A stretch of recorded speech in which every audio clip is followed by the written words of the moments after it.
afternoon. My name is Tyler McCabe, and I am President and CEO of J3 Bioscience. We're a company focused on improving women's health and wellness.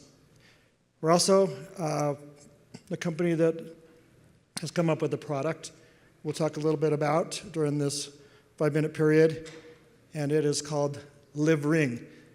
This is a product that provides lubricating, moisturizing solution, therefore the word live, L-I-V, in this intravaginal ring. So what's unique about this, we'll get into, is that it provides a continuous, long-lasting, lubricating moisturizer. It enhances the ease and comfort of sexual activity, but goes beyond that and helps with daily activities and daily dryness that occurs in women. So our product advantages include that it relieves chronic dryness symptoms in women of premenopausal age, menopausal, and postmenopausal age. As a matter of fact, the FDA required us to test women that were 21 years and older because they have dryness issues that occur from medications, medical conditions, as well as heredity. This is a natural moisturizer. It's made of a glycerol formulation that is made naturally from women, therefore no drugs or hormones, and offers a controlled release lubrication process that lasts and is released over a 7-day period.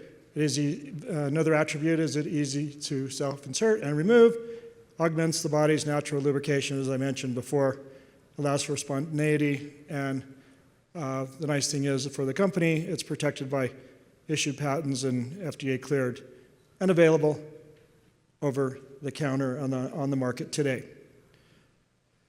So it may surprise some of you to know that one woman every 14 seconds goes through menopause. Some healthcare practitioners may say that's an underestimate, and it may be closer to 80% of women that develop chronic dryness symptoms greater than 50 to 60%. So what's impacted? Quality of life, sexual activity, urogynecologic health, and just daily function. And that's why we think that this product will help relieve the symptoms that come along with aging and dryness, as well as medical conditions such as cancer and cancer treatment. So it is on the market now, and I will show here that comes in a box of 4, and you can purchase it on Shopify.com at the site live-ring.com. So in our clinical studies, I want to make you aware of how it was perceived and experienced by the participants in the clinical study. Here are some comments that they were allowed to leave in our 3 studies that we performed. My favorite is, the ring made me feel more naturally moist, unlike when using lubrication products out now that make me feel greasy. Or, get it on the market. I wish it were available right now. It made me feel alive again. These results were extremely encouraging, and we're also seeing similar feedback from our surveys that we're gaining from customers in the marketplace now. So if you're interested in learning a little bit more about Live Ring and J3 Bioscience and Live Ring technology that was developed through the University of Utah collaboration with the Department of Biomedical Engineering, go to our website, j3bio.com, or our Shopify site, live-ring.com. You can also find us on LinkedIn and Instagram. Thank you very much.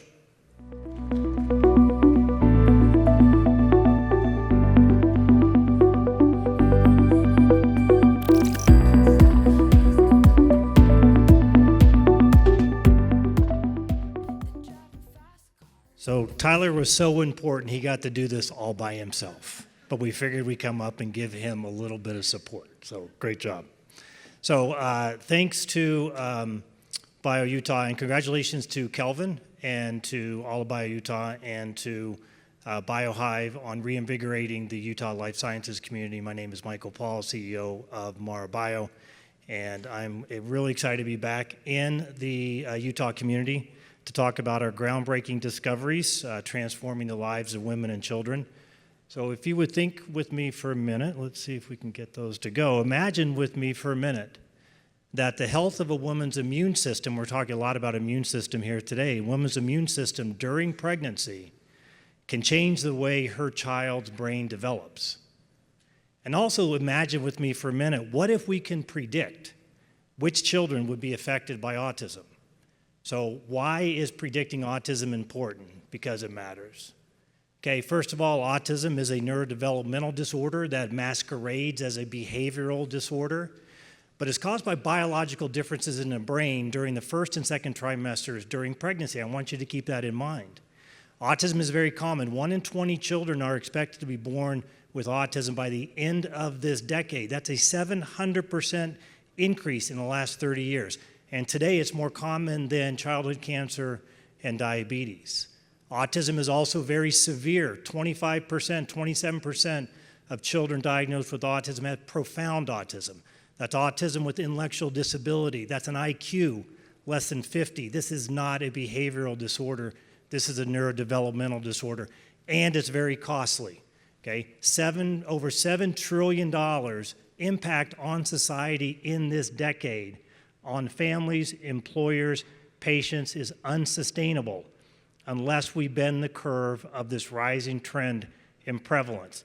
And this is where MARABio's breakthrough technologies are going to help solve. Dr. Judy Vandewater, so we are a women-founded company at the University of California, Davis, but we're now a Utah headquartered company, achieved a fundamental scientific breakthrough in discovering that 1 in 5 or 20% of all women who have a child diagnosed with autism test positive for certain maternal antibodies that circulate in her blood, cross the placenta during about day 100, interfere with brain development, causing autism manifestations.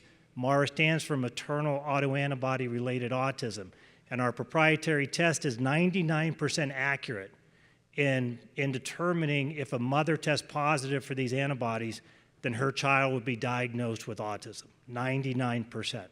This is unprecedented ability to intervene pre-pregnancy and then pre-symptomatically before the child is diagnosed. So I'm not going to go through this slide in detail, but this is just to show you that this is not science fiction. We know all 8 brain proteins that are disrupted, that are involved in early fetal nerve cell development, that are disrupted by these antibodies during development.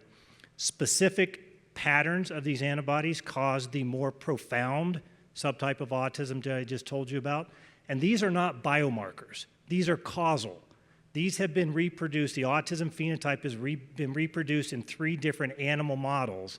And you can ask, how do you reproduce autism in animal models? Good question. You can do it by looking at the brain malformations, the brain changes, the stereotypical behaviors that are characteristics of individuals with autism, including social isolation, lack of repetitive behavior.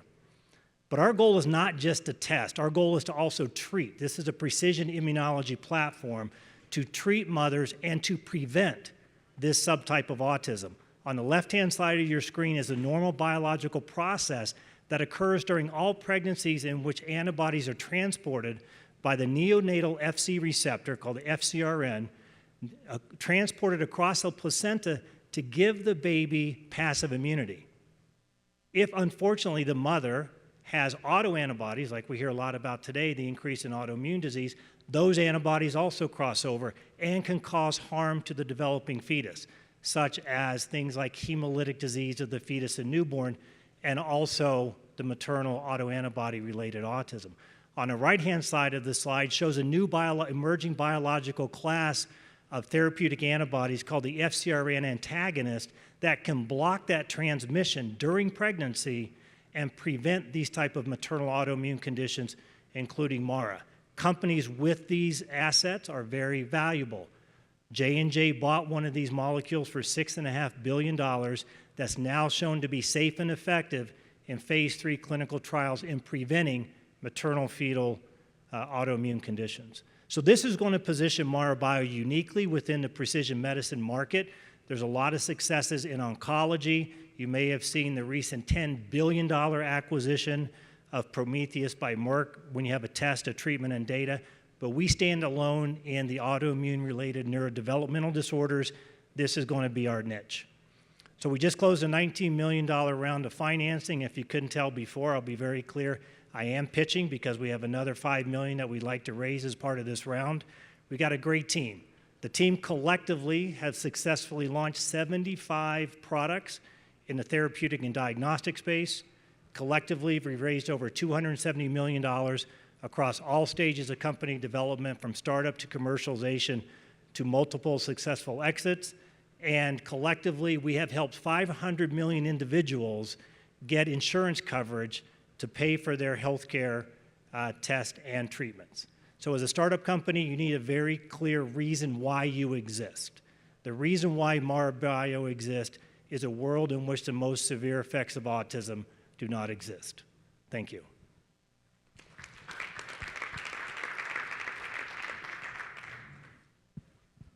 Hi there, my name is Stefan Niederauer, and I am the Vice President of Engineering and a co-founder of Freyya, which is an early-stage medical device company focused on changing the paradigm of women's pelvic floor healthcare from symptom-reactive to proactive prevention.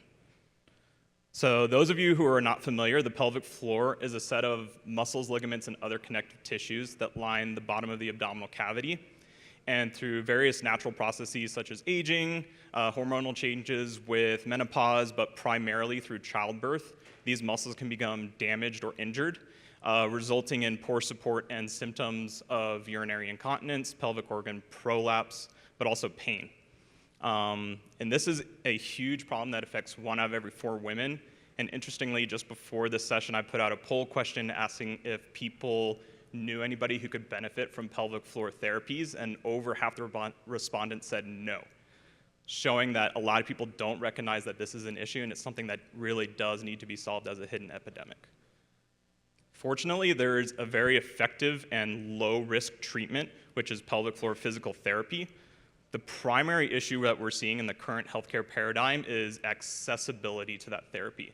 So for women who do have a pelvic floor disorder, many of them are never diagnosed. Part of this is due to women thinking that these symptoms are a normal part of their life, and it's not something that they can do anything about.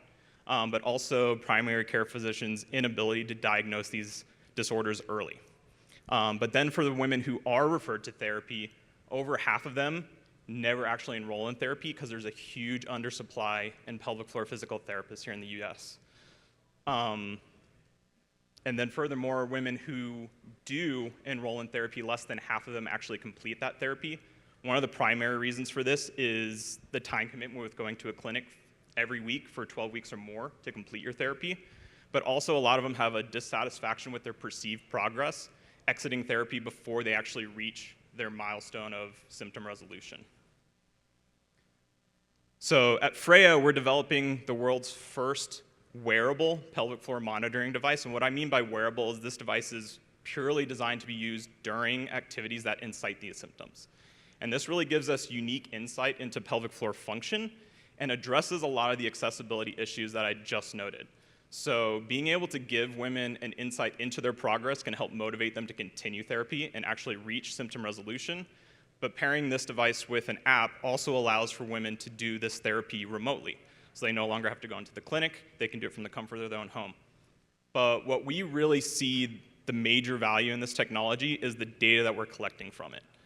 Being able to use this data to do early diagnosis, especially in the postpartum period when women are most vulnerable, and getting them into therapy before they develop chronic symptoms and long-term damage is our ultimate goal.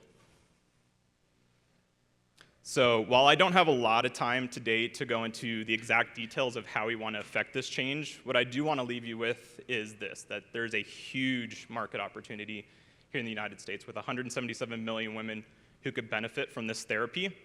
And right now is probably the best time for companies like us to come into existence, with more funding opportunities going to women's health than ever before, and a lot of femtech-focused companies exiting about twice as fast as similar medical device companies in the space. So if you would like to learn anything more about what Freyya is doing to change the paradigm of pelvic floor care from symptom reactive to proactive prevention, I'd love for you to come talk to me. We're also looking at potential partnerships and funders. So with that, I'd like to thank you for your time.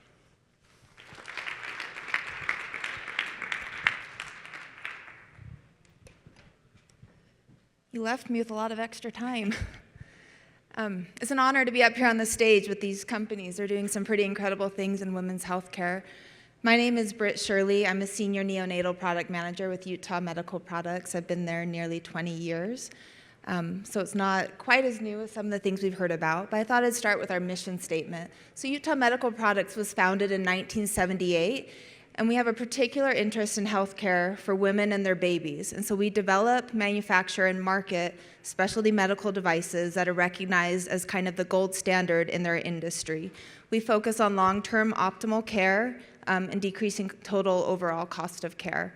So when I first joined the company in 2004, I was right out of college, the University of Utah. I had a bioengineering degree, and I thought I was joining this small company. And I quickly realized that Utah Medical is not a small company, but we're very much a niche company. And so as you can see up here, Utah Medical, we're in all major developed countries and lots of underdeveloped countries through distributors, and we sell directly to end users all over the world. Because we're a niche company, we're able to really quickly identify clinical issues and problems. We do that by developing long-term relationships with these clinicians that we work with. We're a vertically integrated company, so based here in Salt Lake City, we design, manufacture, and market these highly specialized devices. The benefit of this is that we're able to react really quickly to market changes, and we're able to take ideas and different things and develop them pretty quickly with everything under one roof. All of our devices, they typically convey a very specific clinical advantage for the end users, and we aren't trying to grow by merely acquiring other companies or buying up a lot of products or broadly offering different products. Again, we're very niche, and we only focus on products that we can find a clear differentiable value. Now you'll see on this slide, there's not a lot of words, so you just have to listen to me, but some of our main things, so we do gynecology, obstetrics, and neonatal. The gynecology, if you see, we have our Finesse electrosurgical generator and our Utah loops. And so cervical cancer, there's probably about 12,000 people are diagnosed with cervical cancer in the US every year, and there's about 4,000 deaths every year. And so despite all of the new knowledge, all the different, everything that we know about cervical cancer, the HPV vaccines, the death rate of cervical cancer is slightly increasing in the past decade. And so what the Finesse generator and the Utah loop is, once somebody's been diagnosed with precancerous lesions, it gives you the opportunity to go in and very precisely remove these precancerous lesions from a woman's cervix. And it also fits the market of those that are maybe too old that never got the HPV vaccine. And then the next one, that is just one of our newer things, if you see on the bottom, is the Filshie system. The Filshie system is a contraceptive system for tubal tying tubes. And so it's a titanium clip with silicone lining, and it's one of the most consistent ways for providing that type of contraception. Obstetrics in the middle is our Intran device. That's a transducer tip device. It's designed for high-risk pregnancies when you need to closely monitor the pressure of your contractions. About 1 in 3 pregnancies in the US is deemed a high-risk pregnancy. The last device that you see up there is our BT cath. And there's a lot of changes going on in this, how you monitor and deal with postpartum hemorrhage. So the BT cath is designed to go in there and inflate as a balloon and put pressure on the woman's uterus to help stop that bleeding. And it's effective in approximately 90% of the time in avoiding more extreme measures that you'd have to go to in terms of a hysterectomy. And then finally, our last is the neonatology, and that's the product line that I'm most well versed in. And while it might not have a direct correlation to the women's health, I will say that I was termed what you would call a high-risk pregnancy when I found out I was pregnant with twins. And so I knew that going into these hospitals here in the Utah Valley, that the hospitals that were using our products, I felt a lot safer going into those hospitals. So finally, again, the benefits of our company, we're a specialized niche company. We can respond quickly to market changes. So during COVID, when a lot of companies were having issues with back orders, not being able to do things, because we were all right there, we were able to quickly build up inventory, be able to respond really quickly. We're able to design, develop all from one major location. We do OEM capabilities because we're able to do all of that in our one house. We can branch out and do that way. And then the benefit just of being here in Utah and having access to the University of Utah, all the good hospitals around here, and be able to work hand in hand with those to continue doing what we're doing. Thank you.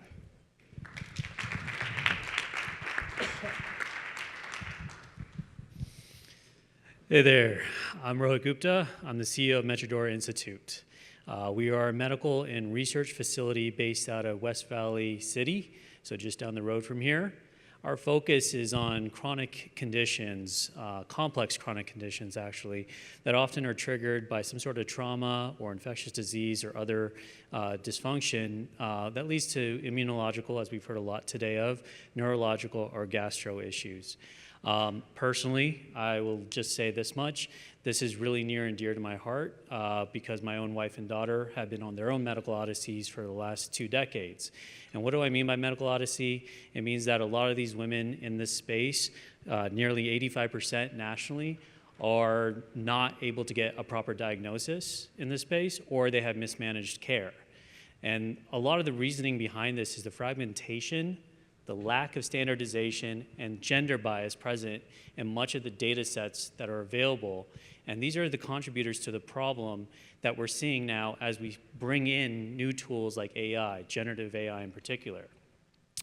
A good case study to reference here, and I really appreciated Jenna's talk earlier, because at Stanford a year ago, a JAMA paper they published looked at gender disparities as they fed prompts into AI assistant tools. And the female responses that were returned were heavily skewed towards suggestions of psychosomatic issues or lack of exercise.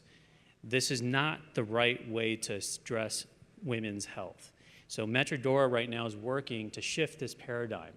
And we're building the world's most comprehensive longitudinal data set and multi-omic biobank on chronic complex conditions in women.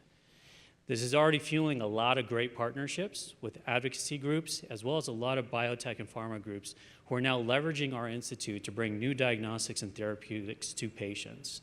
One example in this space is one of our biotech partners, Precision Life, who have now developed with us an optimal algorithm that is providing the first ever molecular signatures associated with ME/CFS and long COVID. And now we are using these molecular signatures to design and validate new interventional programs for patients. We're also repeating the same effort in endometriosis, ALS, asthma, and other indications that have largely gone mismanaged in women's health.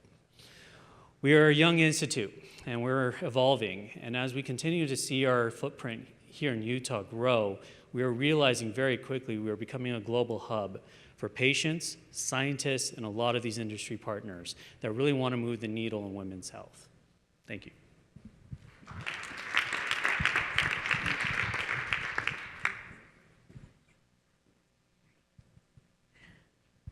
Hi, everyone. I'm Marie Mount, Senior Director of Marketing for Women's Health at Myriad Genetics. I'm going to talk a little bit about Myriad and then our role in women's health today. So first, Myriad Genetics is focused on revealing the power of genetic science for everyone.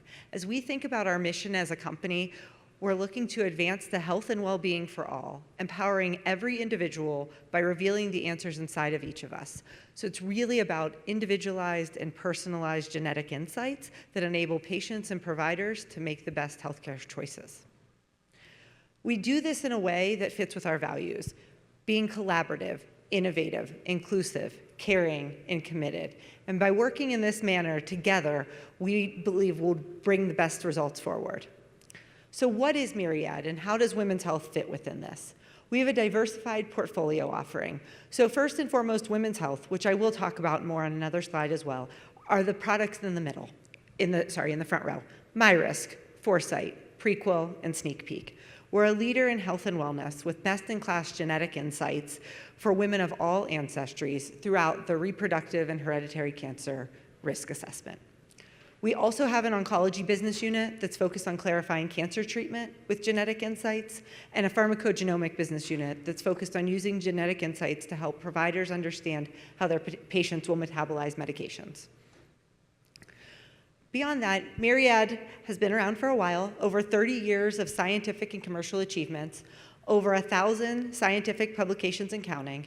We currently have more than 51,000 ordering providers across the country, a net promoter score of 72. So that means when you look at the people who use us and they would rate us a 9 out of 10, minus the people who would rate us a 5 or lower, we have a 72. We have about 2,700 employees. Not all of them are based in Utah, but we are based here. We're focused on improving health equity and access for all. Financially, this looks at more than 60,000 patients receive financial assistance from us each year, and we look to deliver affordable testing by having relationships with payers across both government and private. And we're committed to innovation. We're committed to continuing to lead the way in 2025 and beyond. We're investing in our core products and multiple differentiated tests across oncology and prenatal through 2026. So a little bit more about our women's health offerings. Like I said before, they're from the reproductive journey onward. This is just a simple graphic that could show how one woman might go through our portfolio. So starting with the Foresight carrier screen, pre-pregnancy or early in pregnancy. This helps people determine if they and their partner are at risk of transferring a heritable condition to their baby. We are validated across ethnicities, and again, help those people understand the risk. Sneak Peek is our consumer-facing product, so it's available at CVS, Walgreens, Walmart, on our own .com site, and through some providers. And it lets people know through a simple blood test at 6 weeks of pregnancy if they're predicted to have a boy or a girl. Prequel is our non-invasive prenatal screen. Right now it's done at 10 weeks. Next week it's launching at 8 weeks of gestational age, and it helps people understand if their pregnancy is at risk of chromosomal conditions like Down syndrome. Those are the reproductive offerings. We also offer GeneSight, which I mentioned is one of our pharmacogenomic products that could be used for women as they experience different mental health issues. And then MyRisk. MyRisk is our hereditary cancer risk assessment. More than 1 in 4 women have family history that enables them to meet criteria for hereditary cancer testing. And with Risk Score, we give people their lifetime risk of 11 cancers and their 5-year risk of breast cancer. We also, as we think about equity with MyRisk, we're validated for women of all ancestries. So that's a bit about Myriad and our role in women's health.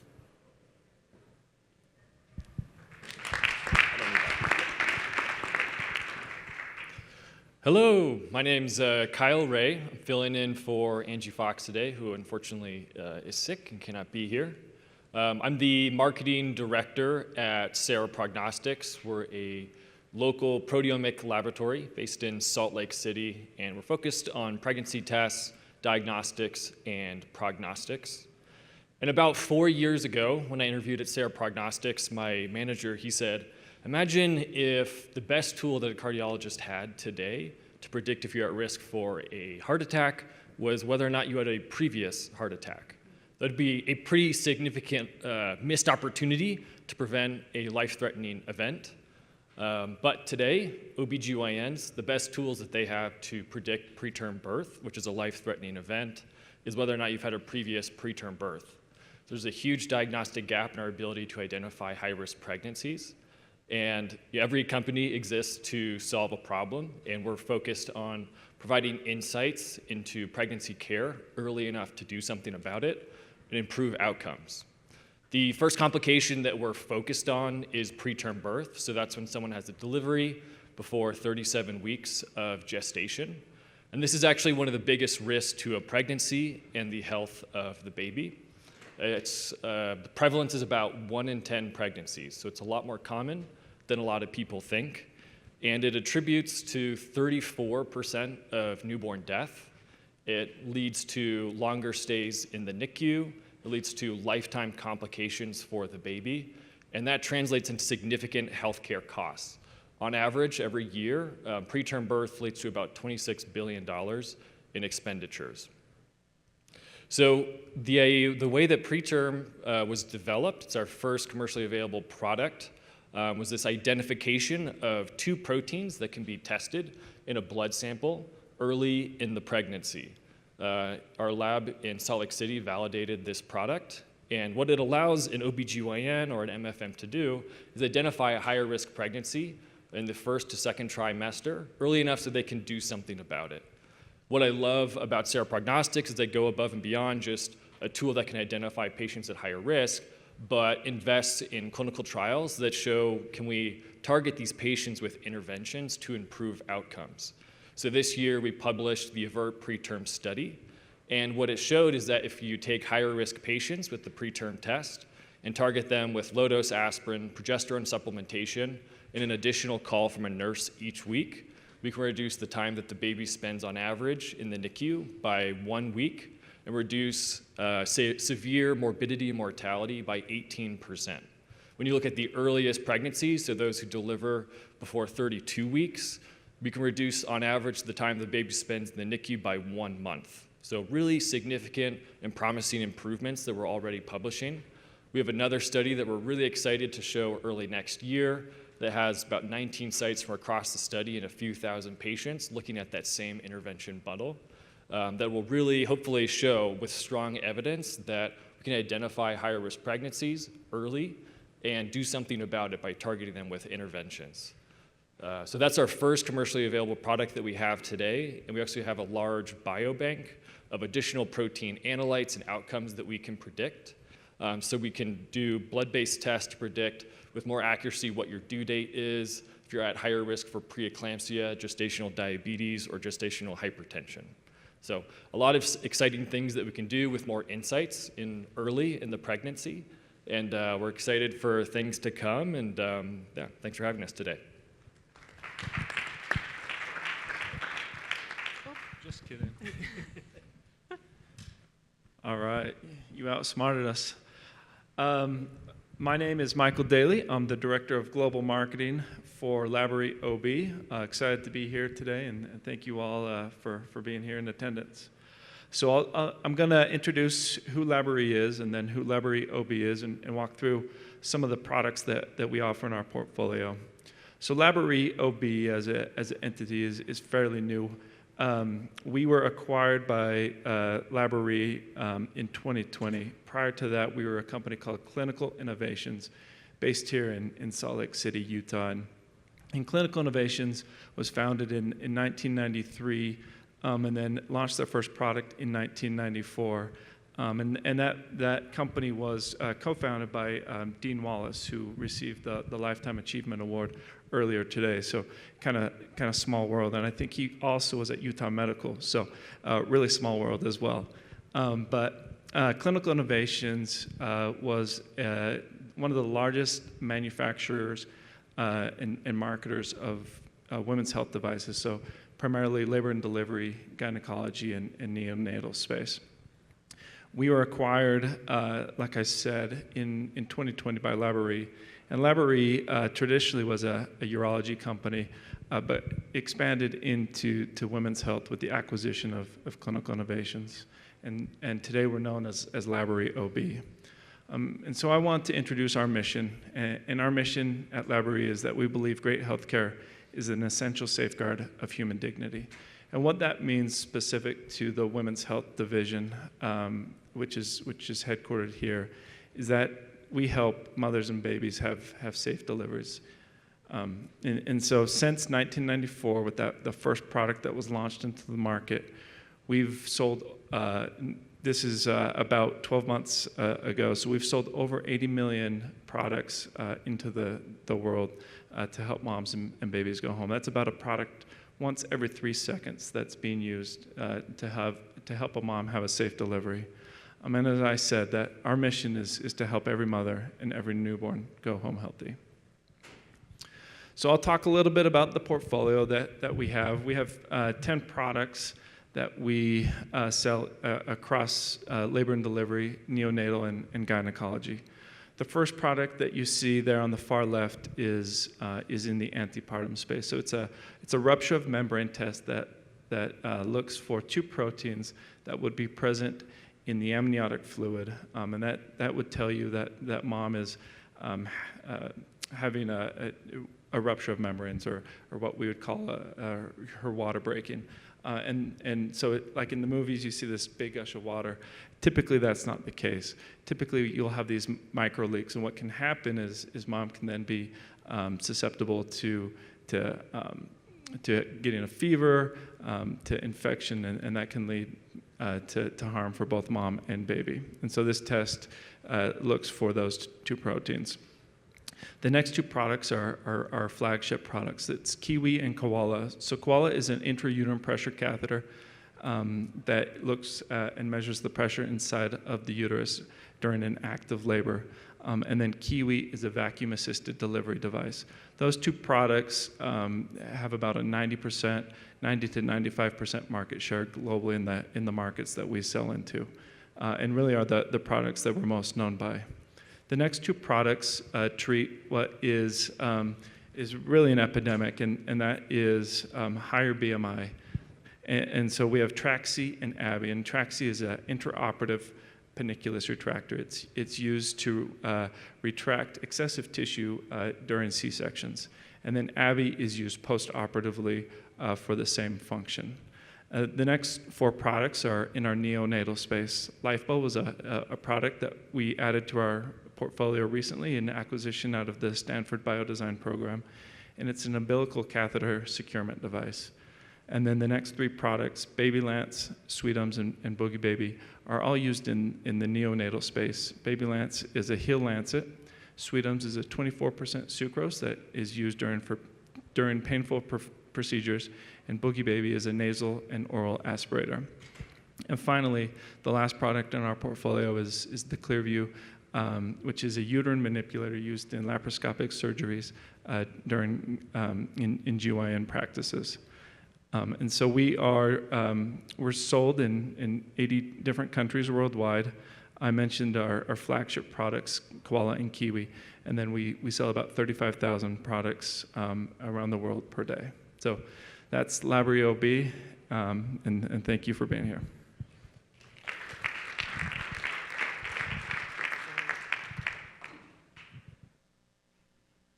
Okay. First off, I just want to thank Kelvin again, and I appreciate the recognition to Kelvin as well as the whole Utah Life Sciences Summit. I've spoken at many different conferences on women's health and what Edwards Life Sciences does in women's health. We are usually relegated to the last day in the afternoon in a room away from where everybody else is, and we got the ballroom. So I'm pretty excited about that, and I'm clearly support of what women's health and what the Utah companies are doing towards women's health. And an amazing panel, amazing work from all of you that the companies in Utah that are supporting women's health here. My name is Tenley Kopnick. I am a Vice President of Global Clinical Affairs in the transcatheter heart valve space of Edwards Life Sciences. I also am the leader of Edwards Network of Women. I sit on the AdvaMed Take Her Health to Heart committee, and I work with our university relations group in bringing in first career professionals into Edwards, and especially working with the young women, whether they be in the high school or the university setting through the STEM programs. Edwards Life Sciences is not a women's health company. We are a cardiovascular company focused on structural heart disease. The founding principle of our company is that we are focused on our patients, and everybody in the company is empowered to make a decision every single day that is in the best interest of the patient and not in the best interest of the company. Of course, we want the company to do well, but we care more about our patients than we do about the bottom line. And so we want to make sure that we have trusted partners in the cardiovascular space, that our patients are receiving the best possible care that they can. One of the ways that Edwards supports women is that we are in the cardiovascular space. And you've seen a couple of different presentations today saying cardiovascular disease presents differently in women. Because we are in the cardiovascular space, we support women. Cardiovascular disease is the #1 killer of women. And so while many people think it is cancer, or they think that it is maternal birth, or they think other things, it is cardiovascular disease that kills more women in the United States than any other disease. This is a picture of Sarah Sue. She's the young girl in the front.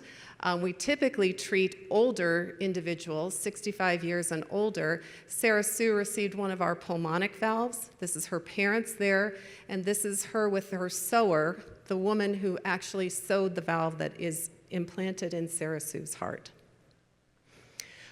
We have about 16,000 global employees. We put more than 20%, or almost 20% of our sales back into R&D. So we believe heavily in innovation. We believe heavily in research and development.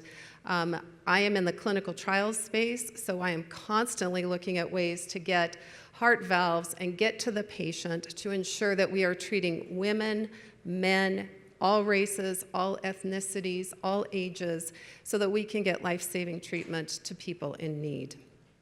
We also have a very heavy charitable organization called Every Heartbeat Matters, and we are working across the globe in underrepresented locations, giving away free health care, free heart valves to people in need that would not normally be able to receive those.